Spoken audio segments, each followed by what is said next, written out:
Assalamualaikum warahmatullahi wabarakatuh. Saya Dina Natasha dengan NPM 2140402044. Di sini saya akan mempresentasikan PPT saya yang bertemakan Islam dan Manusia. Di sini saya akan menjelaskan pengertian Islam, pengertian manusia, apa saja hubungan Islam dan manusia, apa saja permasalahan manusia, dan bagaimana Islam menjadi solusi permasalahan tersebut. Di sini saya akan menjelaskan beberapa pengertian Islam. Secara etimologi, dilihat dari asal kata Islam mempunyai beberapa arti berikut. Yang pertama, assalamu, damai atau kedamaian. Allah Ta'ala berfirman, dan jika mereka condong kepada perdamaian, maka condonglah kepadanya dan bertakwalah kepadanya Allah. Sesungguhnya dialah yang maha mendengar lagi maha mengetahui. Quran Surat Al-Anfal ayat 61. Yang kedua, aslama, taat atau berserah diri. Allah Ta'ala berfirman, dan sesungguhnya di antara kami ada golongan yang taat dan ada juga golongan yang menyimpang dari kebenaran. Barang siapa yang taat, maka mereka itu benar-benar telah memilih jalan yang lurus. Quran Surat Al-Jin ayat 14. Dan yang ketiga, istaslama atau berserah diri. Allah Ta'ala berfirman, bahkan mereka pada hari itu menyerah diri atau pasrah kepada keputusan Allah Ta'ala. Quran Surat Asy-Syafa ayat 26. Yang keempat, Islam menurut istilah Arab, Al-Islam, berserah diri kepada Tuhan, adalah agama yang mengimani satu Tuhan, yaitu Allah Subhanahu wa Ta'ala. Dalam Al-Quran, Islam disebut juga agama Allah atau Dinullah.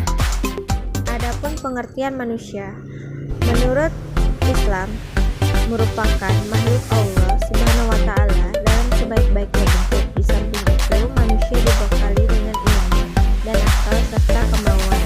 Dengan demikian, dia punya kapasitas sebagai khalifah Allah di muka bumi.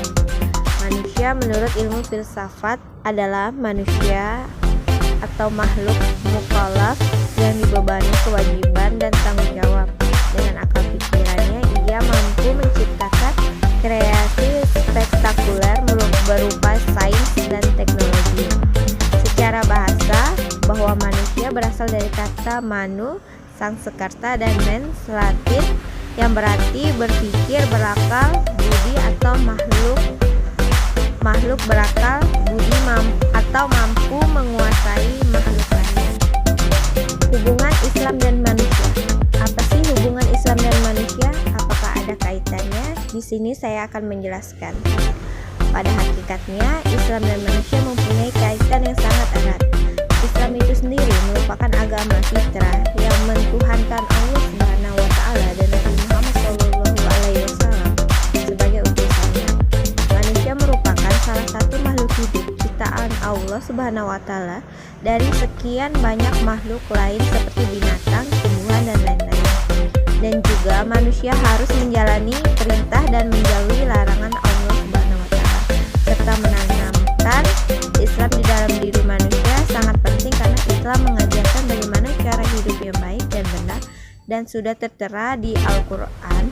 Di Al-Quran juga menjelaskan ada bagaimana kita menjalankan hidup sesuai syariat Islam. Dalam kehidupan manusia sehari-hari, Islam hadir untuk mengatur kehidupan manusia di dunia fana ini dengan berlandaskan pada kitab suci Al-Quran yang turun sebagai kitab suci untuk seluruh umat manusia dari awal peradaban manusia hingga kelak pada akhir zaman. Gaya hidup manusia. Bagaimana sih gaya hidup manusia di zaman ini? Apakah gaya hidup manusia saat ini sesuai dengan syariat Islam? Oke, di sini saya akan sedikit menjelaskan tentang permasalahan tersebut. Perbedaan cara pandangan yang akhirnya menjadi perbedaan persepsi itu muncul beragam cara hidup atau yang lebih populer disebut dengan perbedaan gaya hidup. Bagi umat muslim, gaya hidup setiap individu telah diatur oleh Allah dan Rasul-Nya melalui Al-Quran dan As-Sunnah. Keduanya adalah penuntun yang paling tepat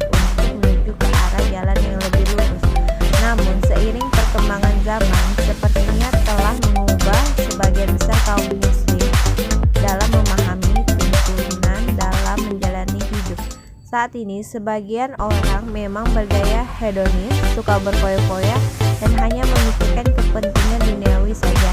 Sesungguhnya hal tersebut sangat bertentangan dengan gaya hidup sebagaimana yang diperintahkan oleh Allah dan Rasul-Nya. Dalam pandangan Islam, gaya hidup dapat dikelompokkan menjadi dua golongan. Pertama, gaya hidup Islami, dan kedua, gaya hidup jahili. Gaya hidup Islami mempunyai landasan yang mutlak dan kuat, yaitu tauhid. Inilah gaya hidup orang beriman. Adapun gaya hidup jahil landasannya bersifat relatif dan rapuh, penuh dengan nuansa kesyirikan. Inilah gaya hidup orang kafir. Setiap individu muslim sudah menjadi keharusan baginya untuk memilih gaya hidup Islami dalam menjalankan hidup dan kehidupannya. Hal ini sejalan dengan firman Allah Subhanahu wa Ta'ala sebagai berikut, yang artinya, katakanlah, inilah jalan agamaku, aku dan orang-orang yang mengikutiku mengajak kamu kepada Allah dengan hujah yang nyata. Maha suci Allah, dan aku tiada termasuk orang-orang yang musyrik. Quran Surat Yusuf ayat 108. Berdasarkan arti ayat tersebut, jelaslah bahwa bergaya hidup Islam hukumnya wajib bagi setiap muslim, dan gaya hidup jahil adalah haram hukumnya. Hanya saja dalam kenyataannya justru membuat kita sangat prihatin, sebab justru gaya hidup jahil yang diharamkan itulah yang mendominasi sebagian besar gaya hidup umat Islam saat ini. Apa sih solusi permasalahan slide di atas?